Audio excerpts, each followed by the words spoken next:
बिस्मिल्लाहिर्रहमानिर्रहीम, अस्सलाम वालेकुम। 92 न्यूज़ की स्पेशल ट्रांसमिशन के साथ मैं सरवत वलीम आप लोगों के सामने हाजिर हूँ। पंजाब की जो हालिया सूरत हाल है, मुस्तकबिल में क्या हो सकता है, कौन से बड़े फैसले होने का इम्कान है, या आने वाला कल पाकिस्तान और खासतौर पर पंजाब की सियासत के लिए क्या लेकर आएगा। इस स्पेशल ट्रांसमिशन में आमिर मतीन साहब तो हमारे साथ मौजूद रहेंगे, मगर सीनियर एंकर पर्सन और प्रेसिडेंट 92 न्यूज़ के ग्रुप के मोहम्मद मालिक साहब भी हमें ज्वाइन करेंगे। इसके अलावा सीनियर तजियाकार मजहर अब्बास साहब भी हमें हालिया करंट जो सिचुएशन है उसके ऊपर और कराची के ऊपर भी उनसे कुछ हम तजिया जरूर लेंगे।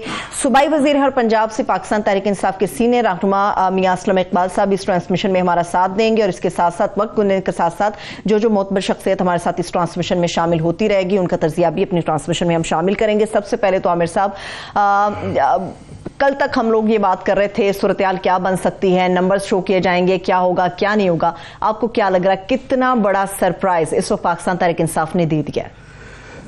वो तो बेचारे, उनके लिए तो सरप्राइज नहीं, वो तो ये कह रहे थे सरप्राइज ये पीडीएम के लिए है, नून लीग के लिए है कि समहाउ उनको ये पता नहीं, जितने वो कॉन्फिडेंट थे। अता तारड़ साहब ये कह रहे थे कि मैं सियासत छोड़ दूंगा अगर इनके बाद नंबर्स पूरे हुए। ताउला जो राना सनाउल्लाह है, उनके भी बड़ी बड़ी क्लेम्स थे कि ये नहीं है, बिल्कुल इनके बाद नंबर्स पूरे नहीं है।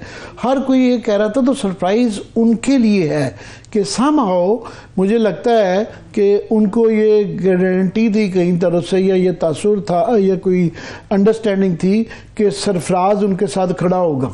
सरफराज ने थोड़ा सा मुझे लगता है उनके साथ या धोखा कर दिया या सरफराज ने बैकआउट कर दिया है, क्योंकि जितने वो कॉन्फिडेंट थे कि उनको ये पूरा अंदाज़ा था कि ये 186 नहीं हो सकेंगे, तो ये उनकी वो थी वजह।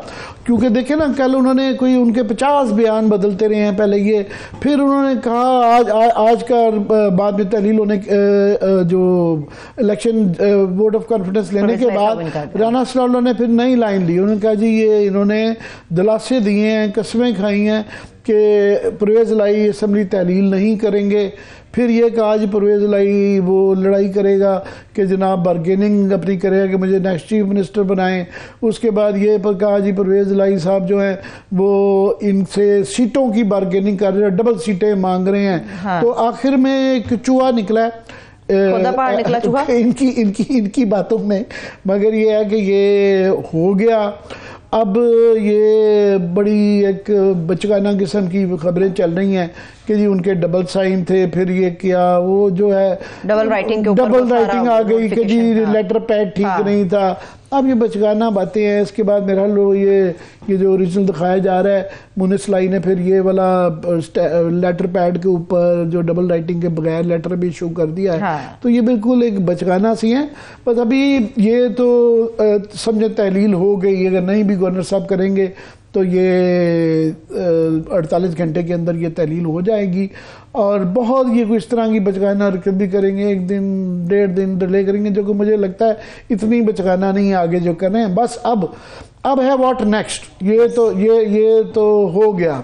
अब इसके नेक्स्ट की जो सवालात हैं, एक तो है कि केपी का भी बताया जा रहा है कि वो भी तहलील करने जा रहे हैं। फिर उसके बाद ये है केयर टेकर गवर्नमेंट के मामलात आ जाएंगे कि वहाँ पे दोनों तरफ से अपने अपने नाम दिए जाएंगे, अपोजिशन की तरफ से भी और पीटीआई की गवर्नमेंट की तरफ से, जो कोलिशन गवर्नमेंट की तरफ से। और अगर दोनों में इत्तेफाक नहीं हुआ, जो कि नहीं होगा, तो फिर ये इलेक्शन कमीशन के पास आ जाएगा। और इलेक्शन कमीशन का इस बात का कभी इम्कान है कि जो नाम आएगा पीटीआई को उस पर एतराज़ात होंगे। वो जो है जिस तरह के तल्लुकात चल रहे हैं इलेक्शन कमीशन के और पीटीआई के, वो एक मामला रहेगा इस मामले से। और उसके बाद फिर ये अभी इस वक्त सबसे मसला बड़ा पीडीएम के लिए है कि सर जोड़ के ऑलरेडी बैठे होंगे कि उन्होंने ये नेशनल असम्बली या सिंध की असम्बली, जो उनकी असम्बलियाँ हैं, वो तहलील करनी है कि नहीं करनी है, क्योंकि ये बड़ी टफ कॉल है। पहले वो कहते रहे हैं कि नहीं, बिल्कुल नहीं, हम इलेक्शन जो है ना सिर्फ के अगस्त तक लेके जाएंगे, असम्बली अपना टेन्योर पूरे करेंगी, बल्कि इस तरह के भी कोई जो कि नायत बेवकूफ़ाना क्लेम से कि 6 महीने के आगे भी जा सकती है, साल की नेशनल गवर्नमेंट, टेक्नोक्रेटिक गवर्नमेंट, ये वो जो एक बेवकूफ़ा ख्वाह साहब बड़े समझदार हैं, वो सियासी बयान तो ठीक है मगर ये इसके अंदर कोई मैच्योर बयान नहीं है, क्योंकि आइन में इन चीज़ों की गुंजाइश नहीं है। ये जो इमरजेंसी क्लॉजेज हैं जिसके ज़रिए आप बढ़ा सकते हैं, उसकी बड़ी सदर का उसके अंदर रोल है, प्रोविंशियल असम्बली की वो चाहिए, तो वो ये जो यहाँ पे से जो हालात हैं उसके मुताबिक ये तकरीबन नामुमकिन है। अगर कर भी देंगे इस तरह का फैसला तो वो अदालत जो है उसको उठा के बाहर फेंक देगी, जो मर्जी ये कर लें। अब ये है कि ये इनके लिए बहुत बड़ा ये फैसला है, टफ कॉल मैं इसे कह रहा हूँ कि असम्बलियाँ, नेशनल असम्बली ख़ास तौर पर तहलील करनी या नहीं। वो इस वजह से 2-3 वजूहत बड़ी, पहली तो ये कि ये पंजाब का और केपी का असम्बली का इलेक्शन नहीं होना जा रहा, ये पाकिस्तान का नेशनल इलेक्शन ही है। बिल्कुल, क्योंकि सिर्फ पंजाब से ही हमारा समाओ इस तरह का है कि मेजॉरिटी अगर आप लेना चाहें तो सिर्फ पंजाब से भी ले जा सकती है, और केपी और इसकी मिला के तो क्लियरली 30 सीटें आ जाएंगी कि वो मार्जिन क्लियर नहीं होगा। इसका मतलब यहाँ से जीतने का मतलब है कि इमरान खान को अगले 5 साल के लिए भी बर्दाश्त करना। और जो वहाँ पे उनको साथ में दूसरा एक है कि जो टफ फैसले लेने पड़ रहे हैं IMF के लिए, जो IMF कह रहा है, जो इनके लिए लाजिम हो गया है कि वो शराइत कबूल करें कि उसके अंदर इनको जो है 7 रुपये 7.5 रुपये बताया जा रहा है कि गैस के ऊपर ये बढ़ाएंगे, पेट्रोल के ऊपर जो है 32 रुपये से लेवी 50 रुपये करने की जा रहे हैं, और ये सब्सिडीज भी रिमूव करने जा रहे हैं और सख्त आएंगे जिससे कि वहाँ और एक्सचेंज रेट पर वो कह रहे हैं कंट्रोल ख़त्म करें और महंगाई इनसे कंट्रोल नहीं होगी। बट सबसे एक और बहुत बड़ा फैक्टर ये है कि ये अगर गवर्नमेंट में रहते हैं तो पंजाब के अंदर ना राना सनाउल्लाह साहब जा सकेंगे कैंपेन के लिए, जो गवर्नमेंट ऑफिसेज होल्ड करते हैं, पब्लिक ऑफिस होल्ड करते हैं, वो उनमें से कोई भी केपी में या पंजाब में इलेक्शन कैंपेन के लिए नहीं जा सकता। शहबाज शरीफ साहब नहीं जा सकते, राना सनाउल्लाह नहीं जा सकते, ये तमाम लोग क्या फिर अब वहाँ पे इमरान खान भी होंगे, वहाँ पे उनके तमाम लीडर, वफाकी लीडर, लोकल लीडर तो होंगे ही, उनकी तमाम जो स्टार्स हैं वो कैंपेन में तकरीरें कर रहे होंगे। ये नहीं जा सकेंगे क्योंकि कदगन है कि आप पब्लिक ऑफिस होल्ड करें तो आप इलेक्शन कैंपेन में हिस्सा नहीं ले सकते। तो ये एक बड़ा एक इनके लिए मसला है। सबसे बड़ा मसला ये है जिसके लिए ये कहते तो रहे हैं पहले में, और पहले की सिचुएशन थी कि हम ये अपना वो पूरा करेंगे, तो मेरा ख्याल है इस पे ये एक गौर फिक्र जारी रहेगा। सिंध में अलबत्ता जो है आसिफ जरदारी साहब अपना टेन्योर पूरा करना चाहेंगे, उनको ये पता है कि वो उनके पंजाब में चांसेस नहीं है, मगर वो बीच में कुछ थोड़ा सा चाह रहे हैं कि थोड़ा सा पाए पंजाब से, वो बिल्कुल आउट होने की वजह से वफाकी पॉलिटिक्स से आउट हो गए हैं। तो उसमें ना आसिफ जरदारी साहब जा सकेंगे, ना बिलावल जा सकेंगे, उनकी भी जो पार्टी के लोग हैं वो भी नहीं जा सकेंगे वहाँ पे पंजाब के अंदर और केपी के अंदर। तो जो वो सोच रहे होंगे कि थोड़ा सा कम बैक करें तो वो भी नहीं हो पाएगा।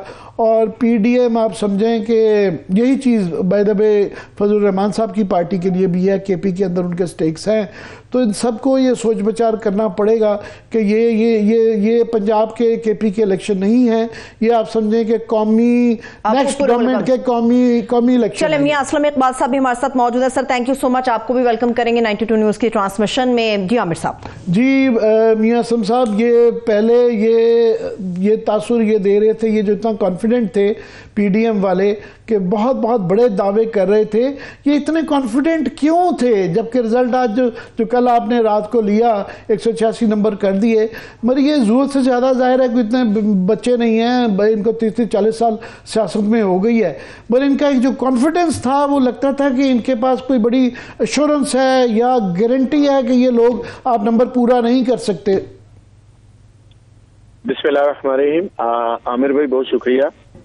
आपने जो बात की है यकीनन वो इसी तरह कर रहे थे कि हाली हवा के अंदर तलवारें चला रहे थे, और मैं समझता हूँ कि उन्होंने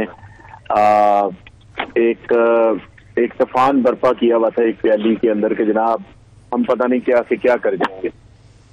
लेकिन जब हकीकी तौर पे जब असेंबली के अंदर हम इकट्ठे हुए और सारे मामले हमें पता था हमारा कौन सा मेंबर जो है वो हमारे साथ है और कौन सा मेंबर हमारे साथ नहीं है, हमें बिल्कुल पता था। ये नहीं है कि हमें नहीं पता था, हमें वक्त से पहले पता था, लेकिन बाकियों का हमें पता था कि वो असेंबली के अंदर आएंगे। हाँ, ये एक बात थी कि हमने अपना इसे थोड़ा सा सारे अमल को सीधा राज में रखा ताकि पहले हम अपने नंबर्स को पूरा कर ले और फिर अपोजिशन को जो कर ले। पिछले 3 दिन राना सनाउल्लाह स्पीकर गैलरी के अंदर बैठ के एक बदमाशी वाली लैंग्वेज के साथ, इशारों के साथ जो उन्होंने पूरी असेंबली के अंदर करवाया उसकी मिसाल भी नहीं मिलती। मैंने तो कल असेंबली के अंदर ये बात की है कि उनका चेहरा देख के मुझे 3 वाकयात याद आते। माल्टन का वाकया याद आता है, असेंबली के अंदर जब हमारे वक्त में जब सीएम की इलेक्शन हो रहा था उस वक्त जो हंगामा रही, मार कुटाई, औरतों का मारा गया। और तीसरा वाकया मुझे 25 मई का याद आता है कि इन्होंने क्या किया। और मुझे ये महसूस होता है कि मेरे मुल्क में कानून नामी कोई चीज है ही नहीं। और मुझे ये भी महसूस होता है कि यार इतना बड़ा मुल्क है और हम एक आजाद यहाँ पर, अगर इस मुल्क के अंदर हम, मेरे जैसी नस्ल ने आजाद मुल्क के अंदर आंख खोली है और हमारे साथ इतनी बेइंसाफी कि कोई पुराने हाल नहीं है। कलामी माव, मैं ये आप बता रहे हैं कि जिस तरह के आपको मुश्किलात दरपेश आई, तो अभी तो आपकी गवर्नमेंट है पंजाब में, तो जब ये गवर्नमेंट असम्बलियाँ तहलील हो जाएंगी, जाहिर है केयर टेकर गवर्नमेंट आ जाएगी। एक तो केयर टेकर गवर्नमेंट का एक नज़र आता है कि आप में और अपोजिशन में शायद इत्तेफाक नहीं हो सकेगा, ये इलेक्शन कमीशन में आ जाएगा। इलेक्शन कमीशन पहले ही आपको बहुत ज़्यादा एतराज़ आता है। एक तो केयर टेकर के गवर्नमेंट के हवाले से आपको क्या उम्मीद है कि क्या होगा, और दूसरा कि अभी आपकी गवर्नमेंट है तो ये जो वाक़यात आप बता रहे हैं ये होते रहे हैं पंजाब के अंदर, तो जब आपकी गवर्नमेंट नहीं होगी और FIA अगर वो तहलील नहीं करते हैं नेशनल गवर्नमेंट जो है कौमी असम्बली को, तो FIA भी उनकी होगी। रेंजर्स भी पहले वो यूज़ कर रहे हैं, हालांकि रेंजर्स ऐसा इदारा जिसको नहीं यूज़ करना चाहिए, मगर उसके ज़रिए 25 मई को देखा उसको भी गलत इस्तेमाल किया गया। तो आपके क्या खदशात हैं? देखिए अमर भाई, ये तीनों जो वाकयात मैंने आपके सामने रखे हैं ये उस दौर के जब हम अपोजिशन में थे।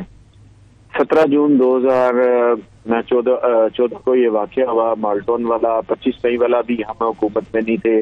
असेंबली के जब इलेक्शन हो रहे थे तो उस वक्त भी हम तकरीबन अपोजिशन में जा चुके थे और जो मामला था हमारे साथ हो रहे थे। अब कहने का मकसद है कि जो आपने बात की है बिल्कुल आपने ठीक की है। Leader of the opposition, leader of the house, हम बैठेंगे और 2 बंदे हमारी तरफ से नाम जाएंगे, 2 बंदे उनकी तरफ से जाएंगे।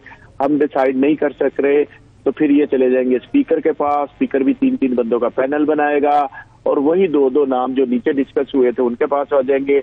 अगर वहां पर भी नहीं होता तो फिर इलेक्शन कमीशन के पास जाएगा और इलेक्शन कमीशन अपनी मर्जी से उन 4 नामों में से एक नाम जो है उसको फाइनल कर देगा। तो मोस्ट प्रोबेबली जो है वो यही लग रहा है कि इलेक्शन कमीशन का झुकाव उधर होगा और वो अपने बंदे को कर देंगे। लेकिन हम एक आइन और कानून के तहत भी जो हमने अपने वकला के साथ बहस की है, हमारे वकला से अपने चेयरमैन के साथ बैठे, तो एक ही बात सामने आ रही है कि आइन में वाज़े तौर पर दर्ज है कि 90 दिन के अंदर इलेक्शन करवाना इनका जरूरी है। कल की एक मैं बात सर आपको और बताना चाह रहा हूँ। वो बात यह है कि असेंबली के अंदर जब ये सारे मामला हो रहे थे और सारा सिलसिला चल रहा था तो बार बार वो कह रहे थे कि इनके नंबर्स पूरे नहीं है। आपको याद होगा कि जब वो एहतजाज कर रहे थे और एहतजाज के दौरान वो बार बार ये कह रहे थे अपने नंबर पूरे करो, अपने नंबर पूरे करो और एतमाद का वोट लो, सारी चीजें इस तरह बात करे। लेकिन मैं ये समझता हूँ कि जब हमने स्पीकर के कमरे में बातचीत भी हुई और उस बातचीत के अंदर इन्होंने कहा जी आप हमें अपना वो बताइए, एजेंडा बताए। हमने कहा जी हम गवर्नमेंट आया, अब असेंबली के अंदर जाएंगे तो हम अपना एजेंडा बता देंगे, हमें जो सूट करता है हम जरूर बताएंगे। तो जब एजेंडा बताया तो फिर उन्हें हैरानगी, फिर उन्होंने नंबर गिने और उन्होंने ये सोचा कि अभी भी इनके नंबर कम है। नंबर इस वजह से कम थे थोड़े से उस वक्त क्योंकि बहावलपुर से 2 दोस्त आने थे, एक हमारा रहीम यार खान से आना था, एक चकवाल से आना था। 4 दोस्त हमारे बाहर से। 4 दोस्तों ने हम लाइव लोकेशन जो थी उस पर थे कि ये इतनी देर में पहुंचेंगे, ये इतनी देर में पहुंचेंगे। वो पहुंच गए और धुंध की वजह से वो नहीं आ सक रहे थे, लेकिन अल्लाह का शुक्र है कि वो पहुंच गए और गिनती 186 नंबर की पूरी होगी। अब जब वहां से राना सनाउल्लाह भाई निकले और प्रेस के साथ उन्होंने बातचीत की है तो आपने उनकी, अगर आपके पास ऑडियो वीडियो मौजूद हो तो उनके फेशियल एक्सप्रेशन, उनकी जुबान का, उनकी आंखें, उनका बॉडी लैंग्वेज। वैसे वो कल मज़हब का खेज था कि आजकल के दौर में नंबर्स जो हैं उसमें फ्रॉड नहीं किया जाता, ख़ासतौर पे जबकि बायोमेट्रिक भी है। लोग प्रेस गैलरियों में हम गिन लेते थे कि जनाब इतने बंदे उधर हैं, खड़े हुए हैं, और इजीली अगर उनको लगे नंबर नहीं है तो वो बड़े आराम से साबित किया जा सकता है कि जनाब ये काउंटिंग गलत हुई है, ये नंबर्स इनके पूरे नहीं हैं।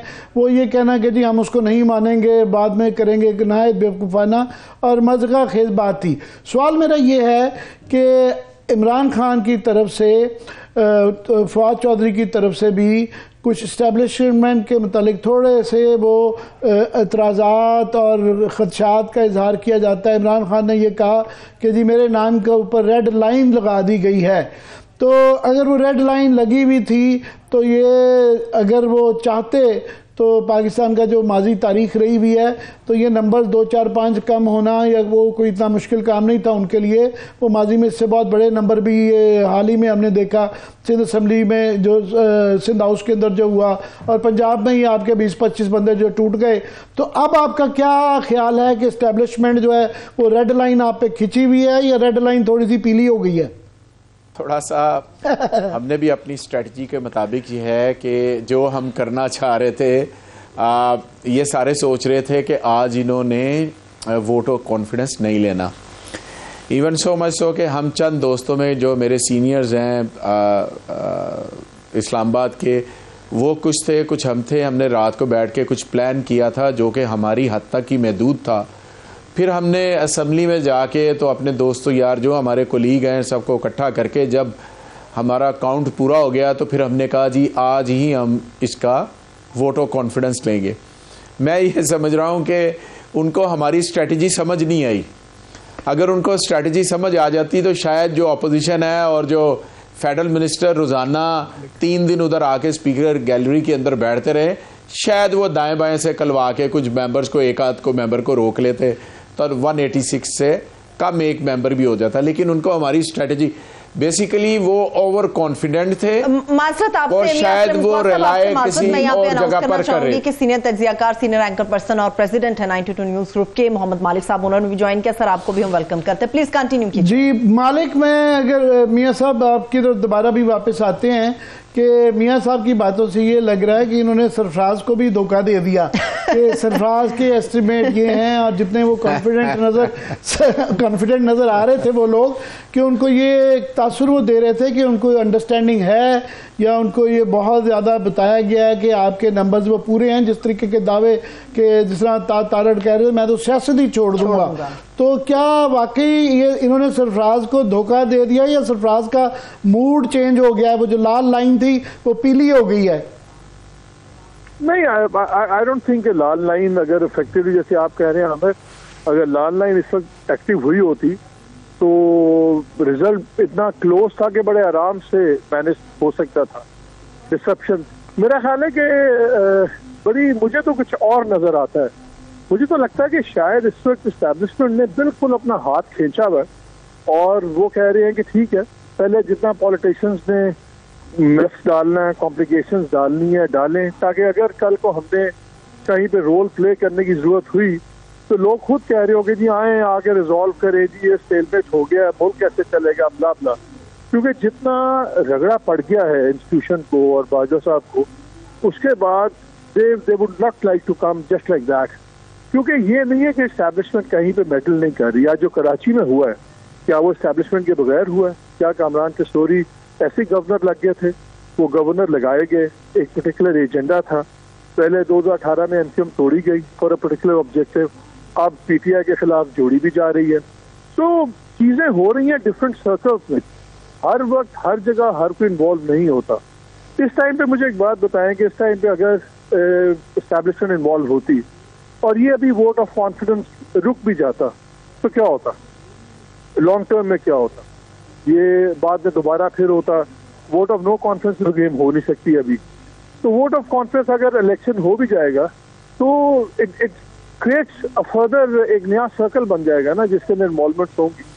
लेकिन आई थिंक बड़ी इंटरेस्टिंग ट्विस्ट हो गया है पॉलिटिक्स का। एंड फॉर मी खान साहब ने तो ब्रिलियंट मूव किया जो असेंबली तहलील कर दी है। क्योंकि अब आप देखें, वरना अगले 9 महीने उनको एक एजुकेशनल कैंपेन चलानी पड़नी थी, जो पहले भी 8-9 माह हो गए हैं वो कर रहे हैं, और उसके टस से मस कोई नहीं हुआ। उनको अभी भी सड़क पे निकलना था, उनको अभी भी अपने जुलूस मोबिलाइज करने थे, लेकिन अब वो इलेक्शन कैंपेन में चले गए। तो 4 महीने में इसलिए निकल जाएंगे, 90 दिन तो इसमें चले गए, 4 महीने इसमें से चले गए, और उनका एक हेड स्टार्ट भी मिल गया उनको for the general election. So I think it's a brilliant move. He has nothing to lose. मालिक, आपने जो कहा है कि सरफराज जो है लाहौर में जो पंजाब के अंदर वो न्यूट्रल था, वो बिल्कुल इंटरफेरेंस नहीं कर रहे, और आपने कहा है कि जी सरफराज कराची में सिंध में कामयाब हो गया है कि गवर्नर भी पहले लगाया, और आज जिस तरीके से वो तकरीरें हुई हैं MQM को सबको इकट्ठा कर दिया, तो ये अगर सरफराज न्यूट्रल हो गया है तो ये फिर क्या PDM को डरना चाहिए इस बात से कि जो इमरान खान के जो खदशात थे कि मेरे ऊपर रेड लाइन खींच दी गई है, वो खदशात ज़ायल हो गए हैं? ये उनकी अपनी सोच थी, या इमरान खान के इस किस्म की ये कह देना जो है एक बड़े सख्त अल्फाज में, वो एक किस्म की धमकी भी थी छोटी सी? आमिर, रेड लाइन वफाक के ऊपर लगी हुई है। इमरान खान के इमरान खान साहब की बात बिल्कुल ठीक है, एक रेड लाइन है, रेड लाइन उनके वज़ीर आज़म बनने पे लगी हुई है, उनका पॉलिटिकल प्लेयर होने पे नहीं लगी हुई। पहले भी तो जब पंजाब ने परवेज़ लाई साहब को लाया था तो क्या सारे कहते थे, जो बात होती थी कि बाजवा डॉक्ट्राइन है। बाजवा डॉक्ट्राइन क्या थी? बाजवा डॉक्ट्राइन को उस जमाने में हमें बताया जाता था कि जी बाजवा डॉक्ट्राइन ये है कि सिंध के अंदर पीपल्स पार्टी, पंजाब मियाँ साहब को भी नहीं देना, उनसे ले लिया, उनको सेंटर में बिठा दिया, और पूरी तरह इमरान खान को भी नहीं दिया, वहाँ परवेज़ लाई को बिठा दिया, और उनके पास KP था। इस तरह बांट के सारा कुछ बटा हुआ था, और उसके हम रिजल्ट्स देख रहे हैं। अब भी अगर पंजाब खान साहब के पास रहता है, KP भी उनके पास रहता है, लेकिन एज लॉन्ग PM-शिप उनके पास नहीं रहती, तो मालिक जो आपकी बात, मैं माफ कीजिएगा काट रहा हूँ आपको, कि इस वक्त ये जो पंजाब और KP में इलेक्शन है, मैं तो समझता हूँ ये नेशनल असम्बली के ही इलेक्शन है, ये जो जनरल इलेक्शन का ही है, क्योंकि यहाँ पे जो वेव चल रही है, जिस तरह का मूड चल रहा है, जिस तरह बाई इलेक्शन के रिजल्ट आते रहे हैं पंजाब के अंदर, तो इमरान खान ने 30 सीटों पर जीते हैं, तो ये अगर जीत जाते हैं इसी पैटर्न के ऊपर, तो फिर इमरान खान की वो जो वफाक के अंदर जो गवर्नमेंट बनाने पे आप कह रहे हैं कि रेड लाइन शायद अभी भी हो, वो तो नहीं नजर आएगी? नहीं, यही तो मैं शुरू में आपको क्या कहा, इंटरेस्टिंग क्या सिचुएशन है, इंटरेस्टिंग यही तो इंटरेस्टिंग सिचुएशन है। देखें, खान साहब को पहले लोगों ने कहा, मशवरा भी दिया कि देखें अगर आप अभी असेंबली तोड़ देंगे तो यहाँ पे 2 हॉस्टाइल इंटरिम गवर्नमेंट्स बन जाएंगी। In the mean time federal government आपको गिरफ्तार करने में इंटरेस्टेड है, मुकदमे करने में है, अभी आपके पास 2 सेफ बेसिस हैं, फिर क्या होगा? और अगर हम जीत जाते हैं और अपनी गवर्नमेंट भी बना लेते हैं तो इलेक्शन नहीं भी जनरल इलेक्शन होता है, हम वहीं खड़े हुए हैं जहाँ पहले थे, अभी भी हमारे पास गवर्नमेंट है, तब भी होगी। इस किस्म की बातें होती थी ना, और साथ ये भी कहा जाता था कि परवेज़ लाई साहब ने कहा है कि देखिए हमने डेवलपमेंट फंड्स दिए हुए हैं, हमने डेवलपमेंट करवानी है, और उसका हमने इलेक्शन के अंदर उसका फायदा उठाना, इसलिए अभी डिले कर दें। ये तमाम चीजें थी उस वक्त भी। लेकिन आपकी बात ठीक है, लेट्स अज्यूम इलेक्शन होते हैं, खान साहब जीत जाते हैं, तो जो एक हवा बनी हुई है वो और स्ट्रांग हो जाते हैं। फिर जब अगर जनरल इलेक्शंस अपने टाइम पे होते हैं तो फिर वो तो बल्कि उनकी गवर्नमेंट भी होगी पंजाब में और KP में, तो जनरल इलेक्शंस में तो इनके लिए ज्यादा लंबा सिक्रिया होगा PDM वालों के लिए, क्योंकि उनके पास 2 गवर्नमेंट्स होंगी जो अगले 5 साल के लिए इलेक्ट हुई भी होंगी। इकबाल साहब, आप मुस्कुरा रहे थे जब मैंने कहा है कि आप कह रहे हैं, मैंने अखज़ ये किया आपकी बातों से कि आपने सरफराज को भी धोखा दे दिया या एक किस्म का आउट मैनूवर कर दिया, शायद बेहतर अल्फाज हैं, तो आप मुस्कुराए थे उस बात पे। तो वाकई आपका ख्याल है कि वो जो पहले बड़े तवातर के साथ जो इस्टेब्लिशमेंट के खिलाफ आपकी तरफ से खदशात आ रहे थे, इमरान खान खुद करते रहे, फवाद चौधरी भी करते रहे, तो आपको अभी क्या वाइब्स आ रही हैं पिंडी से? देखिए आमिर भाई, जहाँ तक इस बात का ताल्लुक है कि हमारे MP साहबान को या फीमेल को हमारे जो स्पेशल सीट पे हमारी बहनें आती हैं, किसी को लालच नहीं दी गई या किसी को बुला के कुछ नहीं किया गया तो सारा कुछ हो गया। 5 बंदे, आपको पता है कि हम 191 पे थे और उसमें से तकरीबन 5 बंदे जो हैं वो हमारे इस इलेक्शन के अंदर नहीं आए। मज़ारी ने नहीं आना था, लगारी साहब उसमें एक शामिल हो गए, खुरम लगारी, देन मोमना थी, फिर वो चौधरी मसूद थे और एक और हमारे मेंबर है। टोटल 5 हमारे मेंबर हैं जिन्होंने नहीं आए। चलें, पहले जब इलेक्शन हुआ, सीएम का इलेक्शन हुआ, उसके अंदर जितना लोटा था वो साफ़ हो गया और उसके बाद नए इलेक्शन में अवाम ने इस चीज़ का गुस्सा निकाला कि जिस प्लेटफॉर्म से आप वोट लेते हो उसी प्लेटफॉर्म के ऊपर आपको रहना चाहिए और लोटाइज़म की सियासत नहीं करनी चाहिए। हाँ, आपने जाना है किसी दूसरी जमात में, आप रिज़ाइन करिए और ग्रेसफुली किसी जगह को छोड़ कर जाइए, बजाय इसके कि आप अपने ज़मीर का सौदा करें, जो आपने फेडरल में भी देख लिया और यहाँ पर देख लिया। फिर अब ये सेकंड जो इलेक्शन वोट ऑफ कॉन्फिडेंस का हुआ है, उसके अंदर भी आप कह सकते हैं कि 3 बंदों ने, 5 ने नहीं, 2 तो पहले के उधर गए हुए, एक मज़ारी साहब और एक चौधरी मसूद, 3 बंदों ने, एक फैसल चीमा फ्राम सरगोदा और 2 बंदे जो ऑलरेडी मैंने आपको बताया, खुरम लगारी और 7। तो ये 3 बंदे इस नए इलेक्शन के अंदर उन्होंने अपने वोट को कॉस्ट नहीं किया अपनी जमात के लिए, तो उन्होंने शो किया। खैर, हम उनका रेफरेंस भी भेज रहे हैं, वो चला भी जाएगा। लेकिन एक चीज़ मैं जो आपसे कहना चाह रहा हूँ कि खान साहब की जो मोटिवेशनल स्पीच होती है, उससे मैं एक बात बड़ा कायल हुआ हूँ कि उन्होंने बड़ी हद तक आप कह सकते हैं कि 98% लोगों का जो खौफ है वो ख़त्म कर दिया। नहीं, वाइब्स आप टाल गए। मैं आपको थोड़ा सा चाह रहा हूँ कि आपकी मुस्कुराहट जो थी ना, कि वाइब्स क्या आ रही हैं पिंडी से, इसके बाद सरवत पूछेगी, मैं टाली जा रहा हूँ। देखिए आमिर भाई, वाइब्स तो हम अपनी पब्लिक की लेते हैं जी, साफ और सीधी बात है। और पब्लिक ही जब किसी के साथ, वो कहते हैं ना कि मैन प्रपोजेस गॉड डिस्पोजेस। एक दुनियावी तौर पे हम फार्मूले बनाते हैं बैठे हुए, एक अल्लाह का फार्मूला होता है जो सब पे हावी होता है। और इस दफ़ा भी अल्लाह के पिछली दफ़ा जब हम इलेक्शन लड़ने गए थे 17 जुलाई को, हमें कहा जा रहा था 3 सीटें मिलेंगी, 2 सीटें मिलेंगी, इंशाल्लाह आपको एक भी नहीं मिलेगी, ये हमें कहा जा रहा था। लेकिन उसका उलट हो गया कि रब ने, देखे रब ने क्या कर दिया। अगर हम दुनिया में ये सोचें कि हर चीज़ हमारी मर्जी से ड्राइव होनी है, तो ऐसा नहीं है। अल्लाह की ताकत भी है जो चीजों को ड्राइव करती है। अब की बार भी क्या हुआ, मैं यकीन, सरवत एक सेकंड, मैं आपको आमिर भाई यकीन के साथ कह रहा हूं, यकीन के साथ, कि राणा सनाअल्लाह और उनके साथ दूसरे जो वजीर आए हुए थे, सॉरी मैं उनका नाम नहीं लेता क्योंकि मैं माजरत से वो सामने नहीं है, इस वजह से मैं उनका नाम नहीं लेना चाहता, जितनी वो गलीज और घटिया हरकत करते हैं मैं नाम ही नहीं लेता।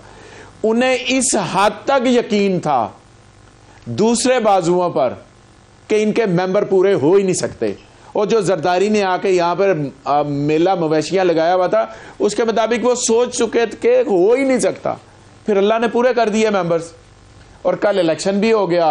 और आज हमारा जो मकसद था कि यार हम इन असम्बलियों में नहीं बैठेंगे, हमने डिजॉल्व भी कर दी, चला गया हमारा लेटर, सीएम का लेटर। कईयों ने ये सोचा कि परवेज लाई नहीं मानेंगे, कईयों ने सोचा हमारे मेंबर नहीं मानेंगे, कईयों ने सोचा शायद ये मिनिस्ट्रियों से या एमपीएशिप से चिमटे रहेंगे, सारा कुछ निकल गया।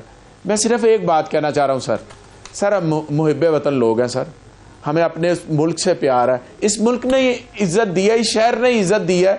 मेरे जैसे कई आदमी रुल रहे होते हैं, उनके पास मेरे से ज्यादा ज़हीन है, मेरे से ज्यादा बेहतर है, ठीक है, वसाइल मेरे से ज्यादा करोड़, हाँ उनके पास ज्यादा, लेकिन इस मुल्क ने इज्जत दी है ना, हम अपने मुल्क के साथ लॉयल हैं। बिल्कुल बिल्कुल, वफादारी रहनी चाहिए, वफादारी रहनी चाहिए, तब्दील नहीं होनी चाहिए। मियां असलम इकबाल साहब, मैं आपसे सवाल करना चाह रही हूँ, मालिक साहब ने हमें दोबारा ज्वाइन कर लिया। आमिर साहब, आप मालिक साहब से सवाल जरूर कीजिएगा। मियां असलम इकबाल साहब, आप अपनी गुफ्तगू में आगाज पे ये कह चुके थे कि हमें पता था जो लोटे इसकी बार निकलेंगे, जो 5 लोटे आपके मुताबिक निकले, जिसमें मोमना वहीद साहिबा का नाम भी शामिल है, चीमा साहब भी शामिल है, लगारी साहब भी शामिल है और दीगर लोग भी शामिल हैं। जब आप लोगों को पता था कि ये लोग लोटे बनेंगे, या आपको लगता था कि वफादारियां तब्दील करेंगे, पहले से पता होने पे आप लोगों ने इनके पर्दे को फाश क्यों नहीं किया? आप लोगों ने कोशिश क्यों नहीं की कि ये वफादारी तब्दील ना करें, आप लोगों के साथ रहें? क्योंकि टीवी पर आकर वो सिर्फ गिले शिकवे कर रहे हैं, जिसकी वजह से उन्होंने अपनी वफादारी तब्दील की। बेहतर नहीं था एक बड़ा नंबर आपको मिलता, आप उनके गिले शिकवे दूर कर देते? देखिए, जो गिले शिकवे थे ना, वो ये थे कि पंजाबी में हम कहते हैं लाहौरिया, आटा गुंदी दा सिर क्यों हिलदा है। कोई गिले शिकवे नहीं थे उनके, मुझे मिनिस्टर क्यों नहीं बनाया, मुझे फंड क्यों नहीं दिए। ये 4 साल पहले चीज़ें याद नहीं आ रही। मुझे ये क्यों नहीं हुआ, मेरी ट्रांसफ़र क्यों नहीं हुई, मुझे नौकरियाँ क्यों नहीं मिली, मेरी पोस्टिंग क्यों नहीं हुई, ये कोई बातें नहीं है।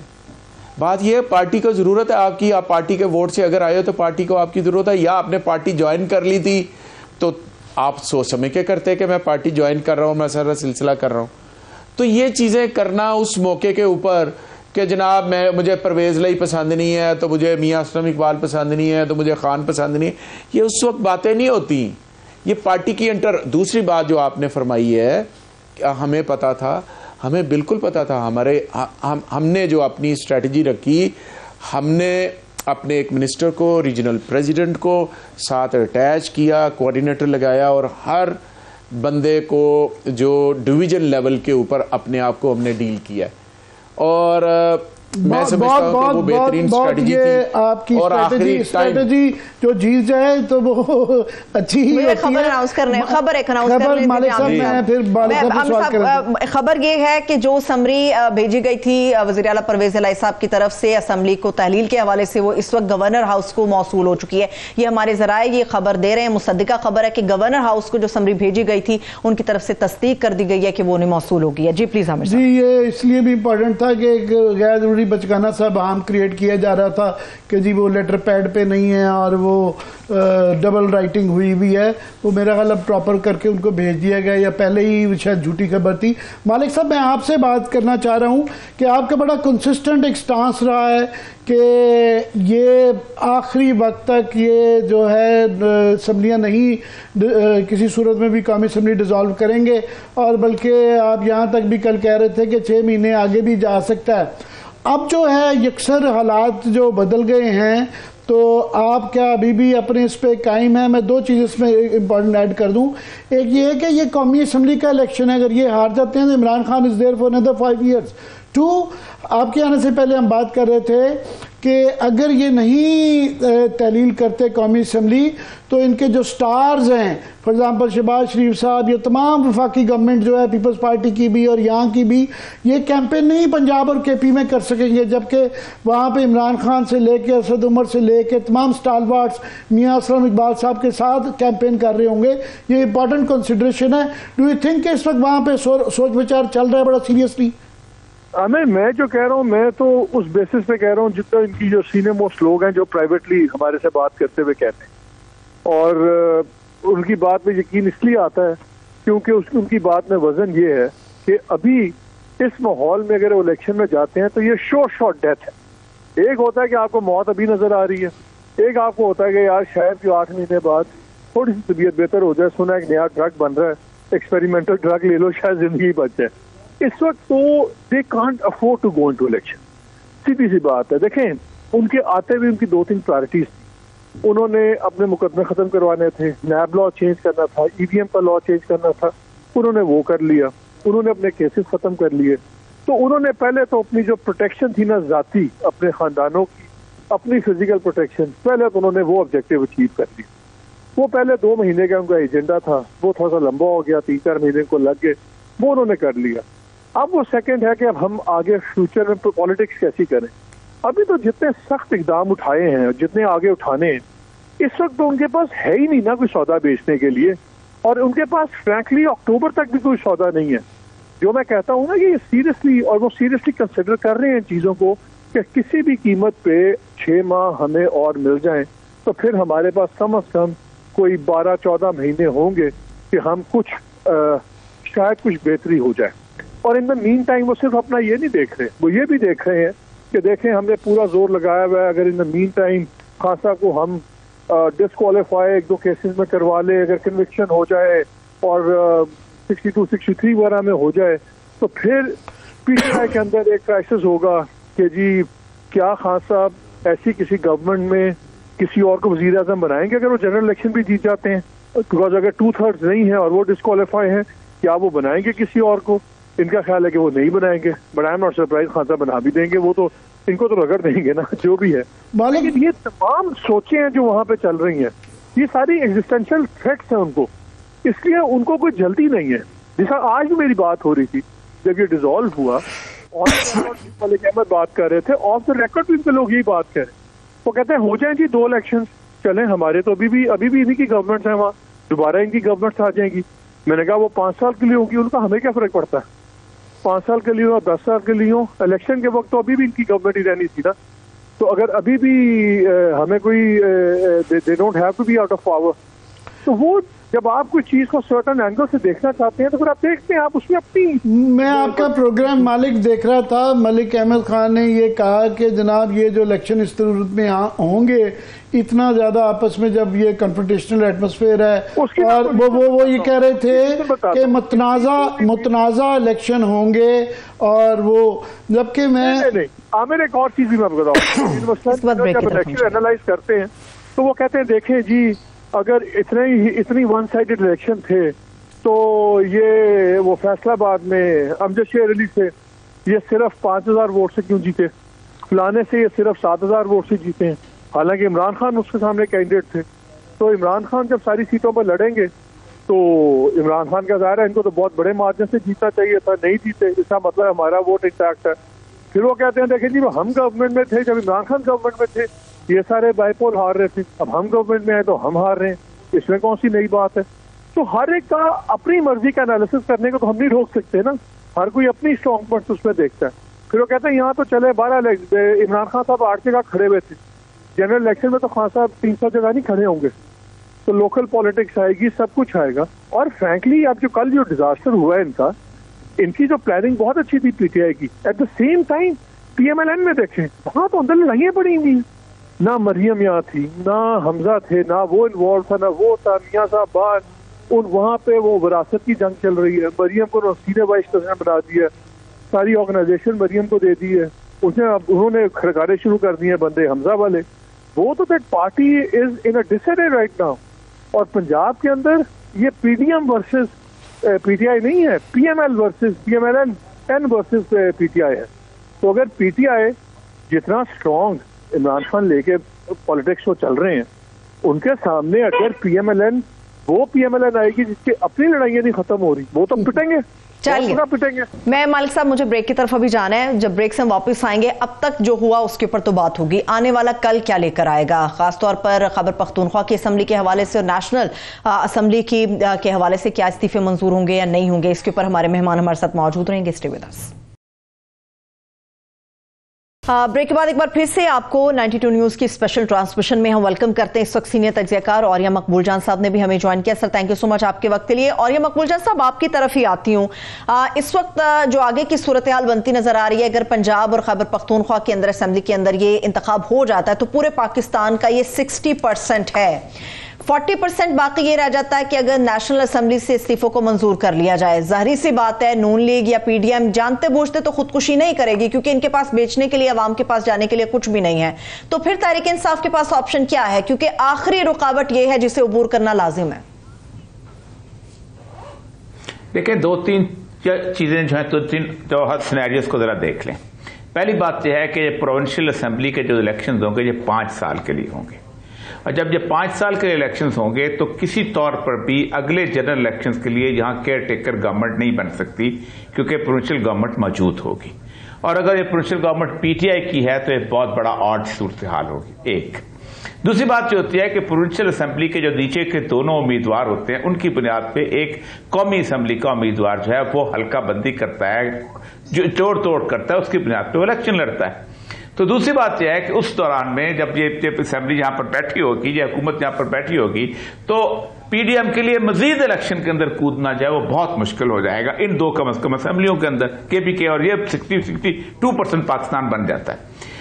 तीसरी और अहम तरीन बात यह है कि बाकी जगहों पे जो असेंबली आएगी ये तो तय है ना, गुज़श्ता तकरीबन 2-3 महीनों से जो रिपोर्ट्स आ रही थी, आखिरी जो 25-30 दिन पहले की जो रिपोर्ट्स जो डीएसआर गई थी, जो फोर्टनाइटलीज गई थी, जो कंसोलिडेटेड रिपोर्ट गई थी ऊपर सरते हुए थी कि इमरान खान जो है किसी भी तौर पर भी नाहल भी करार दे दिया जाए तो इलेक्शन जीत जाएगा। पीटीआई की उनकी तहत भी तो एस्टैब्लिशमेंट ने अपना पूरा जोर जो है वो इस बात पर लगा दिया था, इस पर कंसेंसस हो गया था कि अब इसको 2/3 मेजॉरिटी से रोका जाए ताकि ये ज्यादा लीथल ना बन सके। इसलिए आप सोचें कि बलूचिस्तान के अंदर उन्होंने रुख इख्तियार किया, वो बाप जो उन्होंने बनाई थी वो उन्होंने खुद तोड़ी, कुछ उन्होंने जमीयत उलमा इस्लाम को तकसीम कर दिए, कुछ मेंबरान जरदारी को तकसीम कर दिए, और वो बच्चा बच्चा बलूचिस्तान का जानता है किसको किसका फोन आया, कैसे उसको तोड़ा गया।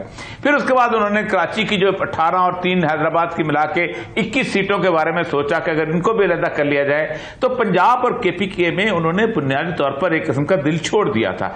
लेकिन अगर आप ये सोचें कि जहां पर एक ऐसी गवर्नमेंट आ जाती है जो कि परवेज लाई का मोहताज नहीं होता, इमरान खान की अपनी PTI की गवर्नमेंट होती है विद ऑल दैट अक्सरियत, उसको तो कितनी स्ट्रांग गवर्नमेंट होगी।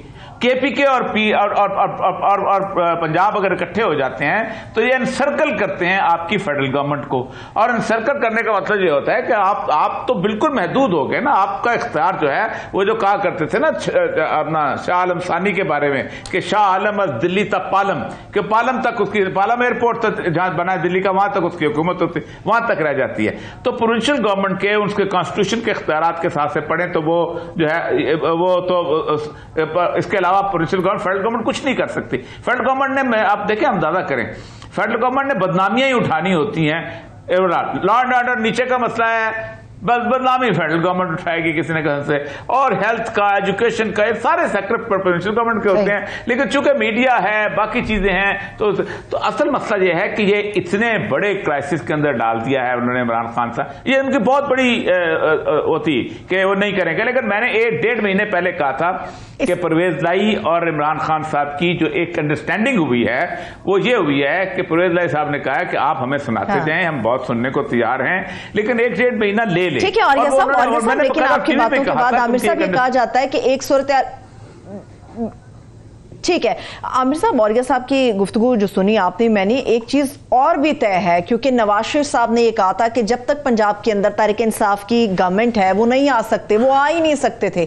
अब जब केयरटेकर गवर्नमेंट बन जाएगी तो क्या ये बात तय है कि नवाज शरीफ साहब अपनी साहबजादी के साथ वापस आ जाएंगे यहाँ पे? साहबजादी तो बड़ी आसानी से वो तो मेरे ख्याल लाजमी आएंगी। इम्कान इस बात का भी हो सकता है कि नवाज शरीफ साहब भी आएंगे, क्योंकि स्टेक पे बहुत ज़्यादा है।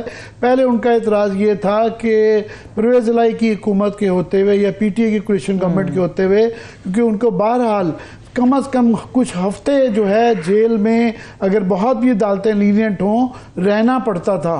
तो अभी केयर टेकर के दौर में, और अगर उनका मंजूर नज़र केयर टेकर भी आ जाए, कोई नजम सेठी साहब जैसा ही दोस्त मिल जाए, तो फिर वो अस्पताल में शिफ्ट हो सकते हैं, क्योंकि वो एक दिन भी जेल में नहीं रहना चाहते, तो शायद वो आ जाएं, क्योंकि स्टेक पे बहुत ज़्यादा होगा। मैं बल्कि मियां असद साहब से चाहूँगा कि मालिक साहब ने जो कहा उसका ये जवाब दे सकें, कि उनका ये कहना था मालिक का भी कि पहले ये जो भी बाई इलेक्शन के रिजल्ट्स हैं, क्योंकि उस पर हम बहुत ज़्यादा देख रहे हैं कि उस पर डिपेंड कर रहे हैं कि जनाब वहाँ जो ट्रेंड नज़र आया, तो मालिक साहब अभी कह रहे थे कि फैसलाबाद में आई उधर बड़े छोटे, हालांकि इमरान खान खड़े थे मगर छोटे मार्जिन थे, 4-5 हज़ार से जीते। जब इमरान खान खुद नहीं होंगे तो इतने भी बुरे उनके हालात नहीं हैं जितने कि हमने अज्यूम कर लिया है। आप क्या कहेंगे? देखिए आमिर भाई, गुजारिश ये है, मेरा ख्याल है कि उन रिजल्ट्स के नताइज ज़रा आप अपने प्रोड्यूसर को कहें कि वो ज़रा मार्जिन निकालें कि जहाँ पर इमरान खान साहब ने इलेक्शन जो फैसलाबाद वाला 5,000 से या 25,000 से, ज़रा देख लीजिएगा, शायद मुझे कन्फ्यूजन हो रही है, मेरी इस्लाह हो जाएगी। दूसरी बात यह है कि सर वोट इमरान खान साहब तो 2011 के जलसे से पहले भी इलेक्शन लड़ते रहे हैं, 2002 में भी लड़ा है, 97 में भी लड़ा है, 1997 में। बेसिकली इमरान खान साहब की जो फॉलोइंग है, उनके नज़रियात जो हैं उनकी फॉलोइंग बढ़ी है, उनके बयानिए की फॉलोइंग बढ़ी है। ये बात हमें जहन में रखनी चाहिए। जहाँ भी वो हमारी एक स्ट्रेटजी थी कि बजाय इसके कि हम खान साहब के कैंडिडेट खड़े हों, टिकट्स के मामला हों वगैरह वगैरह, हमने सोचा कि वाई नॉट के खान साहब को भी हर जगह पर। बेहद माजरत मियां असलम इकबाल साहब, माजरत आपसे कतई कलामी कि मुझे अभी ब्रेक की तरफ जाना है, फौरी तौर पे ब्रेक से वापस आके कंटिन्यू करेंगे। आपके साथ ही हमारे मोतबर मेहमान ओरिया मकबूल जान साहब, मियां असलम इकबाल साहब, मोहम्मद मालिक साहब हमारे साथ मौजूद रहेंगे। ट्रांसमिशन का सिलसिला जारी रहेगा।